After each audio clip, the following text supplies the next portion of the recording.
देखो, चाहे कांग्रेस की सरकार रहे, चाहे भाजपा की सरकार रहे, हमें किसी भी सरकार से न्याय की उम्मीद नहीं है। हालात जस के तस हैं।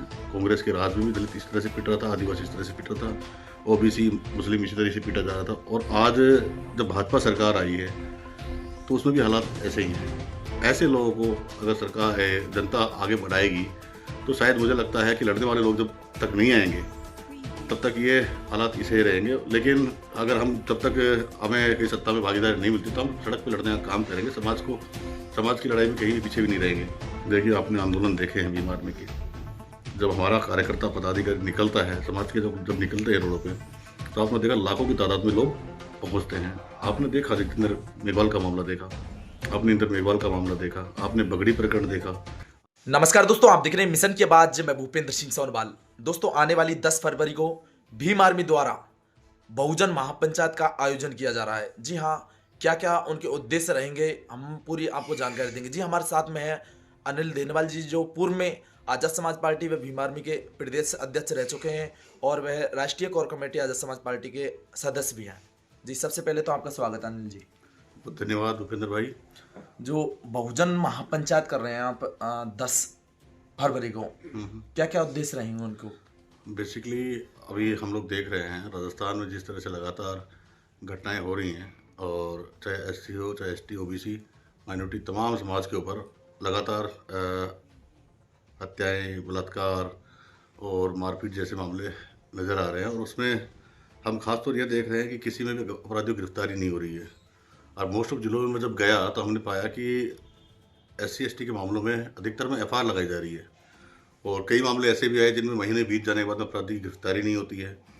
अगर वहाँ एफआईआर नहीं लगती और मामला गलती से कोर्ट में पहुँच गया, तो चार्जशीट इतनी कमज़ोर की जाती है कि वो कोर्ट द्वारा बरी हो जाता है।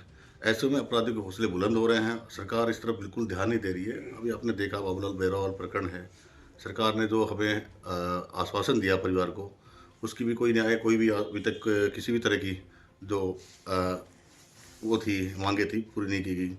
अभी दौसा में जो बुराखेड़ी वाला जो मामला था, बच्ची की छेड़छाड़ स्कूल में जो अध्यापक द्वारा की गई थी, उसमें भी 12 दिन 13 दिन धरना देने के बाद में कलेक्टर ने उसको अपराधी घोषित किया। और आज 1 महीना बीतने के बाद भी उसमें कोई गिरफ्तारी नहीं, अभी तक अध्यापक गिरफ्तार नहीं हुआ। और आपने देखा डिम्पल मीणा के साथ जो मामला हुआ, डिम्पल मीणा वाला, उसमें भी परिवार को जेल में डाल दिया गया। उल्टा परिवार को अपराधी बना के जेल में डाल दिया गया, और आज तक उस पर मांग जारी है। समाज के लोग आज भी डिम्पल मीणा के लिए न्याय की मांग कर रहे हैं।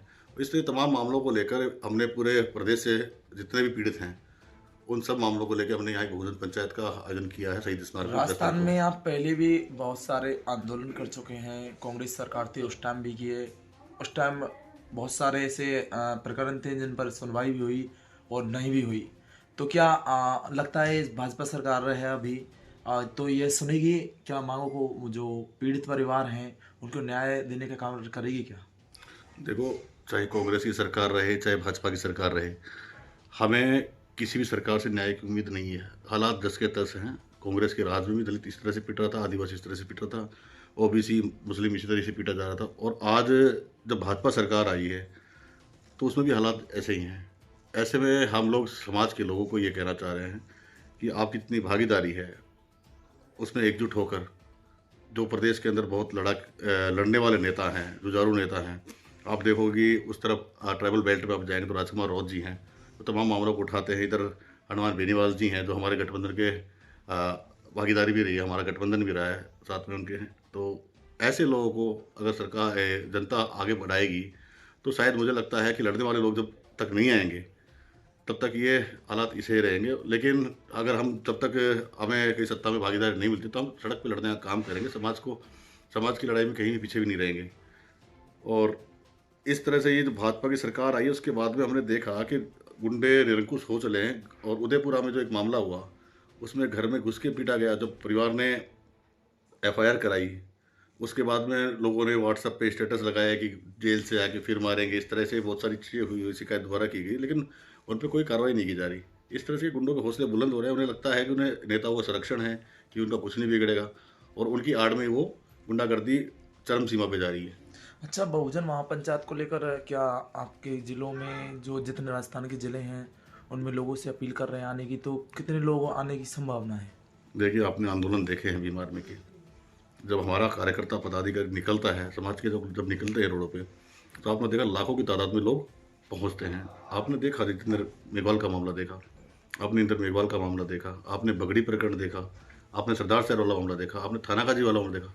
जब लोग उतरे तो एक बड़ा जनसैलाब, जयपुर की धरती हो, चाहे पाली की धरती हो, चाहे जालौर की धरती हो, एक पूरा नीला हो गया है, नीला करने का काम किया है। नीली क्रांति 10 तारीख को आएगी और बड़ा एक जनसमूह 10 तारीख को महापंचायत में पहुंचेगा।